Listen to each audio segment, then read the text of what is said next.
don't think there's anything as painful as knowing what you want and all the steps to get you there, but then repeatedly taking every other step that takes you off track.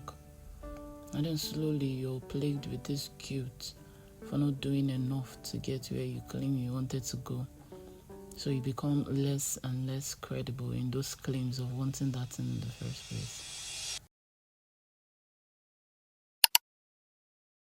As a Christian, do you or have you battled with unfaithfulness towards God? Like, do you get blindsided with the most random things, not even sinful things every single time, but just idols that eat away from your attention and focus on God? And do you sometimes just end up prioritizing every other thing above God because they offer this instant gratification and satisfaction? Then slowly but surely you eventually reach a point of clarity.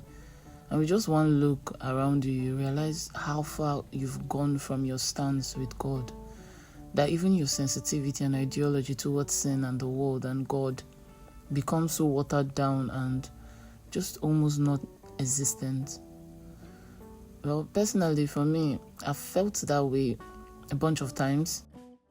And I hate it. I hate knowing that I was once closer to God and firmer in my stance with God, but for whatever inherently shallow reason, I went off track, and then I'm stuck and held back by guilt and shame with a sense of helplessness.